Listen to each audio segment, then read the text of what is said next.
जय सर, आप सभी विद्यार्थियों के समक्ष फिर से MVVI क्वेश्चन लेकर के उपस्थित हूँ।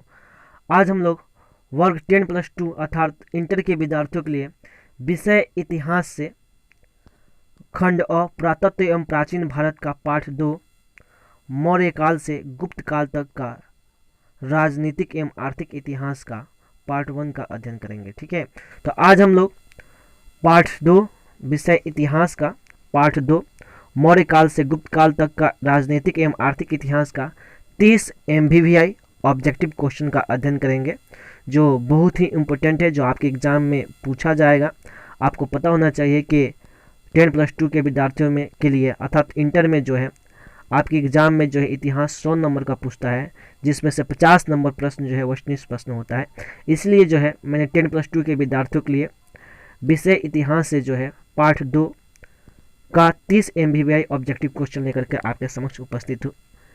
तो जो भी बच्चे मेरे चैनल को पहली बार देख रहे हैं, मेरे वीडियो को पहली बार देख रहे हैं, तो वो बच्चे मेरे चैनल को सब्सक्राइब करें, वीडियो को लाइक करें और बेल आइकन को जरूर दबाएं, ताकि हर MVVI क्वेश्चन जो है उनका स्क्रीन पर सबसे पहले प्राप्त हो। ठीक है, तो आते हैं आज के सबसे महत्वपूर्ण प्रश्न की ओर। तो आज का सबसे महत्वपूर्ण प्रश्न आपके स्क्रीन पर ये रहा। ठीक है, तो आज का सबसे महत्वपूर्ण प्रश्न है कि फुट डालकर विजय प्राप्त करने का कार्य सर्वप्रथम किस राजा ने किया। प्रश्न फिर से सुनेंगे। प्रश्न है, फुट डालकर विजय प्राप्त करने का कार्य सर्वप्रथम किस राजा ने किया। इसका आंसर होगा अजातशत्रु। बहुत ही इंपॉर्टेंट प्रश्न है, जो आपके एग्जाम में कई बार पूछा गया प्रश्न है। तो जो भी बच्चे इस प्रश्न को देख रहे हैं, इस वीडियो को देख रहे हैं, तो ध्यानपूर्वक देखेंगे और मेरे ध्वनि को ध्यानपूर्वक सुनेंगे, ताकि जो है इस वीडियो को ख़त्म होते होते जो है आपको हर प्रश्न का आंसर याद हो जाए, और बिना स्किप किए हुए हर वीडियो के हर प्रश्न को जो है ध्यान से समझेंगे और सुनेंगे। तो आते हैं दूसरे नंबर प्रश्न की ओर। तो आज का दूसरा नंबर प्रश्न जो है आपका स्क्रीन पर ये रहा। तो आज का दूसरा नंबर प्रश्न है, जीवक वैद्य किस वंश के काल में था। प्रश्न बहुत इंपॉर्टेंट है। प्रश्न है, जीवक वैद्य किस वंश के काल में था।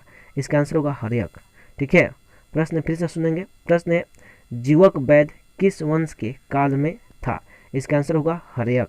ठीक है, चलिए बढ़ते हैं 3 नंबर प्रश्न की ओर। तो आज का तीसरा नंबर प्रश्न आपके स्क्रीन पर ये रहा। तो आज का तीसरा नंबर प्रश्न जो है, अपने स्वयं के खर्चों से सुदर्शन झील की मरम्मत किसने कराई। प्रश्न फिर से सुनेंगे। प्रश्न है, अपने स्वयं के खर्च से सुदर्शन झील की मरम्मत किसने कराई। बहुत ही इंपॉर्टेंट प्रश्न है। इसका आंसर होगा रुद्रदामन। ठीक है, इन्हें रुद्रदामन ने जो है सुदर्शन झील की मरम्मत जो है कराई थी। ठीक है, बढ़ते अगले नंबर प्रश्न को था 4 नंबर प्रश्न की ओर। तो आज का चौथा नंबर प्रश्न आपका स्क्रीन पर ये रहा। तो आज का चौथा नंबर प्रश्न है कि पाटलिपुत्र नगर की स्थापना उदयन ने किस नदी के संगम पर की। प्रश्न फिर से सुनेंगे। पाटलिपुत्र नगर की स्थापना उदयन ने किस नदी के संगम पर की। इसका आंसर होगा गंगा, सोन, पुनपुन, इन सभी के संगम पर की। ठीक है, तो पाटलिपुत्र नगर की स्थापना जो है उदयन ने जो है गंगा नदी पर, सोन नदी पर, पुनपुन नदी पर, इन सभी नदियों पर जो है, इन सभी नदियों के संगम पर जो है पाटलिपुत्र नगर की स्थापना की। ठीक है, तो बढ़ते अगले नंबर प्रश्न की ओर तथा 5वें नंबर प्रश्न की ओर। तो आज का 5वां नंबर प्रश्न आपके स्क्रीन पर ये रहा। तो आज का 5वां नंबर प्रश्न है कि समस्त भारत ही नहीं एशिया एवं यूरोप में सर्वप्रथम हुणों को परास्त करने का श्रेय किस शासक को जाता है। प्रश्न फिर से सुनेंगे। प्रश्न है, समस्त भारत ही नहीं एशिया एवं यूरोप में सर्वप्रथम हुणों को परास्त करने का श्रेय किस शासक को जाता है। इसका आंसर होगा स्कंदगुप्त। ठीक है, चलिए बढ़ते हैं अगले नंबर प्रश्न को अर्थात 6 नंबर प्रश्न की ओर। तो आज का 6ठा नंबर प्रश्न जो है आपके स्क्रीन पर ये रहा। तो आज का 6ठा नंबर प्रश्न है कि यूरोप का समुद्रगुप्त कौन था।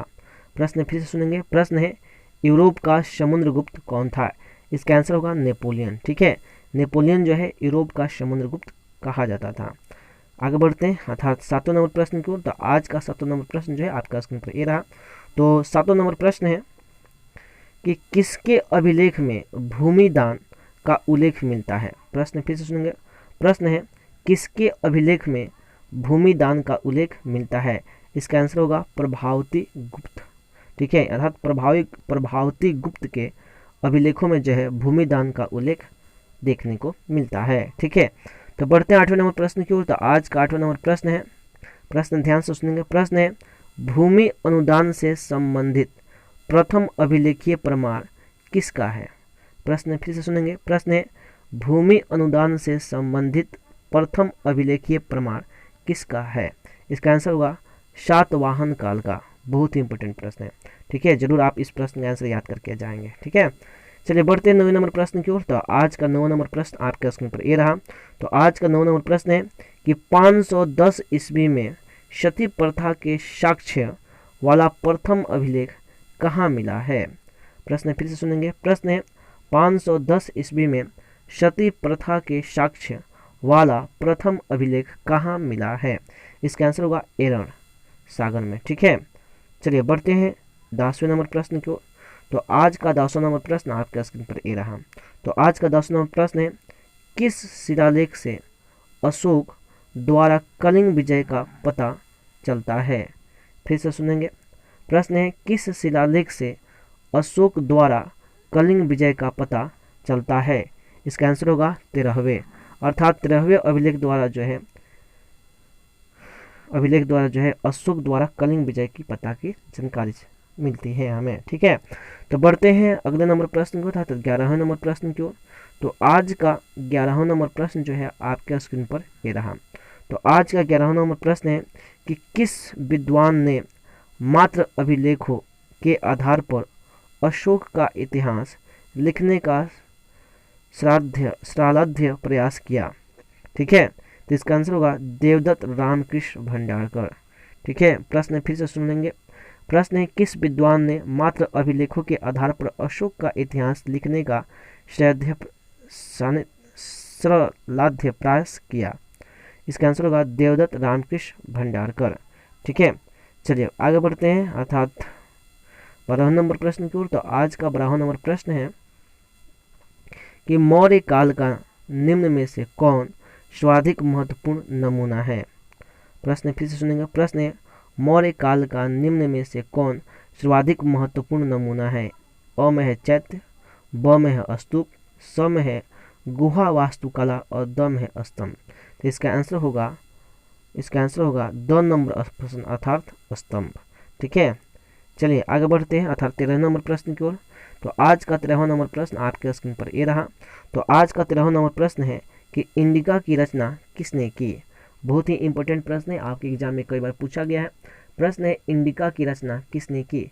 इसका आंसर होगा मेगास्थनीज, अर्थात मेगास्थनीज ने जो है इंडिका का रचना किया। ठीक है, अगला प्रश्न है, आज के 14वां नंबर प्रश्न आपके स्क्रीन पर ये रहा।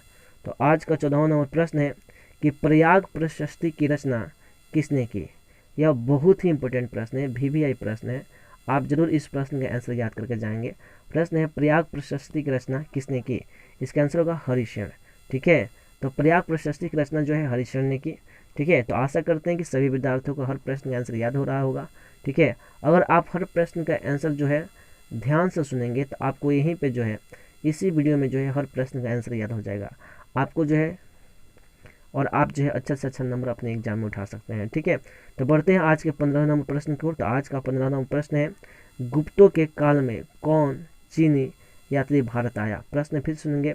गुप्तों के काल में कौन चीनी यात्री भारत आया? इसका आंसर होगा फाहियान, अर्थात गुप्तों के काल में जो है फाहियान जो था वो भारत आया। ठीक है, तो बढ़ते हैं आज के अगले नंबर प्रश्न को, था 16वां नंबर प्रश्न की ओर।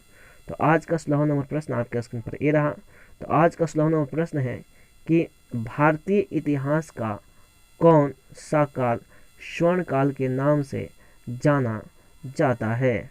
प्रश्न फिर से सुनेंगे। प्रश्न है कि भारतीय इतिहास का कौन सा काल स्वर्ण काल के नाम से जाना जाता है? इसका आंसर होगा गुप्त काल। ठीक है, तो गुप्त काल को जो है भारतीय इतिहास का स्वर्ण काल के नाम से जाना जाता है। ठीक है, तो बढ़ते हैं अगले नंबर प्रश्न था 17वें नंबर प्रश्न की ओर। तो आज का 17वां नंबर प्रश्न जो है आपके स्क्रीन पर ये रहा। तो आज का 17वां नंबर प्रश्न है कि अशोक किस वंश का शासक था? प्रश्न फिर से सुनेंगे। प्रश्न है, अशोक किस वंश का शासक था? इसका आंसर होगा मौर्य वंश। ठीक है, अर्थात अशोक जो था वह मौर्य वंश के शासक था। ठीक है, तो बढ़ते हैं 18वें नंबर प्रश्न की ओर। तो आज का 18वां नंबर प्रश्न जो है आपका स्क्रीन पर ये रहा। तो आज का 18वां नंबर प्रश्न है कि कौटिल्य की कृति है, अर्थात कौटिल्य ने किस पुस्तक की रचना की थी? तो इसका आंसर होगा अर्थशास्त्र। ठीक है, अर्थात कौटिल्य ने जो है अर्थशास्त्र की रचना किया। ठीक है, बढ़ते हैं अगले नंबर प्रश्न की ओर, अर्थात 19वें नंबर प्रश्न की ओर। तो आज का 19वां नंबर प्रश्न आपके स्क्रीन पर ये रहा। तो आज का 19वां नंबर प्रश्न है मेगास्थनीज भारत में किसके दरबार में आया? ठीक है, प्रश्न फिर सुनेंगे। प्रश्न है मेगास्थनीज भारत में किसके दरबार में आया?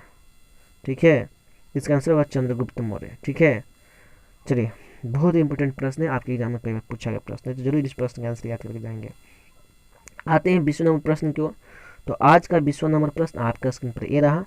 तो आज का 20वां नंबर प्रश्न है कि समुद्रगुप्त की जानकारी होती है किसके माध्यम से, अर्थात समुद्र गुप्त की जानकारी हमें किस माध्यम से मिलती है? तो इसका आंसर होगा प्रयाग प्रशस्ति, अर्थात प्रयाग प्रशस्ति के माध्यम से जो है हमें समुद्रगुप्त की जानकारी मिलती है। ठीक है, तो बढ़ते अगले नंबर प्रश्न की ओर। आज का 21वां नंबर प्रश्न आपका स्क्रीन पर ये रहा। तो आज का 21वां नंबर प्रश्न है कि पाटलिपुत्र की स्थापना किसने की? प्रश्न फिर से सुनेंगे। प्रश्न है पाटलिपुत्र की स्थापना किसने की? इसका आंसर होगा उदयन। ठीक है, अर्थात उदयन ने जो है पाटलिपुत्र की स्थापना की। ठीक है, तो बढ़ते हैं 22वें नंबर प्रश्न की ओर। तो आज का 22वां नंबर प्रश्न आपके स्क्रीन पर ये रहा। तो आज का 22वां नंबर प्रश्न है नवरत्न किस शासक के दरबार में रहते थे? बहुत ही इंपॉर्टेंट प्रश्न है। प्रश्न है नवरत्न किस शासक के दरबार में रहते थे? इसका आंसर होगा चंद्रगुप्त विक्रमादित्य, अर्थात चंद्रगुप्त विक्रमादित्य के दरबार में जो है नवरत्न निवास करते थे या रहते थे। ठीक है, तो बढ़ते हैं 23वें नंबर प्रश्न की ओर। तो आज का 23वां नंबर प्रश्न आपका स्क्रीन पर ये रहा। तो आज का 23वां नंबर प्रश्न है अभिज्ञान शाकुंतलम के रचनाकार कौन है? बहुत ही इंपॉर्टेंट प्रश्न है, VVI प्रश्न है, जो आपके एग्जाम में कई बार पूछा गया प्रश्न है। तो प्रश्न फिर से सुनेंगे। प्रश्न है अभिज्ञान शाकुंतलम के रचनाकार कौन है? इसका आंसर होगा कालिदास, अर्थात कालिदास जो है अभिज्ञान शाकुंतलम के रचनाकार हैं। ठीक है, तो ये आपके एग्जाम में कई बार पूछा गया प्रश्न है, आप जरूर इस प्रश्न का आंसर याद करके जाएंगे अपने एग्जाम में। ठीक है, चलिए बढ़ते हैं 24वें नंबर प्रश्न की ओर। तो आज का 24वां नंबर प्रश्न जो है आपके स्क्रीन पर ये रहा। आज का 24वां नंबर प्रश्न है कि प्रयाग प्रशस्ति का संबंध किस गुप्त शासक से है? प्रश्न फिर से सुनेंगे। प्रश्न है प्रयाग प्रशस्ति का संबंध किस गुप्त शासक से है? इसका आंसर होगा समुद्रगुप्त, अर्थात प्रयाग प्रशस्ति जो है खास करके समुद्रगुप्त से संबंधित है। ठीक है, तो बढ़ते अगले नंबर प्रश्न तथा 25वें नंबर प्रश्न की ओर। तो आज का 25वां नंबर प्रश्न आपके स्क्रीन पर ये रहा। तो आज का 25वां नंबर प्रश्न है कि प्राचीन भारत में अभिलेख की शुरुआत किस शासक ने की? प्रश्न फिर से सुनेंगे। प्रश्न है प्राचीन भारत में अभिलेख की शुरुआत किस शासक ने की? इसका आंसर होगा अशोक। ठीक है, चलिए बढ़ते हैं 26वें नंबर प्रश्न की ओर। तो आज का 26वां नंबर प्रश्न आपके स्क्रीन पर ये रहा। तो आज का 26वां नंबर प्रश्न है कि किस शासक को प्रियदर्शी कहा गया? प्रश्न फिर से सुनेंगे। प्रश्न है किस शासक को प्रियदर्शी कहा गया? इसका आंसर होगा अशोक, अर्थात अशोक को जो है हम लोग प्रियदर्शी के नाम से भी जानते हैं। तो बढ़ते हैं अगले नंबर प्रश्न को तथा 27वें नंबर प्रश्न की ओर। तो ये 27वां नंबर प्रश्न आपके स्क्रीन पर ये रहा। तो आज का 27वां नंबर प्रश्न है कि मौर्य काल के टकसाला का प्रधान कौन था? प्रश्न फिर से सुनेंगे। प्रश्न है मौर्य काल के टकसाला का प्रधान कौन था? इसका आंसर होगा लक्षणाध्यक्ष, अर्थात लक्षणाध्यक्ष को जो है मौर्य काल के टकसाला का प्रधान कहा जाता था। ठीक है, तो बढ़ते हैं 28वें नंबर प्रश्न की ओर। तो आज का 28वां नंबर प्रश्न आपके स्क्रीन पर ये रहा। तो आज का 28वां नंबर प्रश्न है कि पतंजलि के महाभाष्य से किसकी जानकारी मिलती है? प्रश्न फिर से सुनेंगे। प्रश्न है पतंजलि के महाभाष्य से किसकी जानकारी मिलती है? इसका आंसर होगा मौर्य काल की। ठीक है, चलिए बढ़ते हैं 29वें नंबर प्रश्न की ओर। तो आज का 29वां नंबर प्रश्न आपके स्क्रीन पर ये रहा। तो आज का 29वां नंबर प्रश्न है कि धम्म महामंत्रों को किसने नियुक्त किया? प्रश्न फिर से सुनेंगे। प्रश्न है धम्म महामंत्रों को किसने नियुक्त किया? इसका आंसर होगा अशोक, अर्थात अशोक ने जो है धम्म महामंत्रों को नियुक्त किया था। तो आज जो है 30 प्रश्नों की सीरीज में सबसे लास्ट प्रश्न आपके स्क्रीन पर ये रहा। तो आज हम लोग 30 MBBI वैष्णव प्रश्न का अध्ययन करेंगे किए हैं, और इन 30 प्रश्नों के सबसे लास्ट प्रश्न जो है आपका स्क्रीन पर ये रहा, अर्थात 30वां नंबर प्रश्न आपका स्क्रीन पर ये रहा।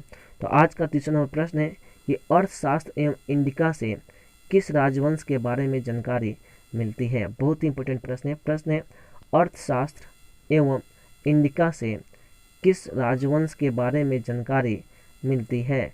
इसका आंसर होगा मौर्य, अर्थात मौर्य वंश के बारे में जानकारी मिलती है।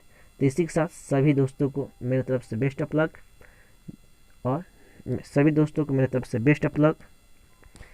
जय हिंद, जय भारत।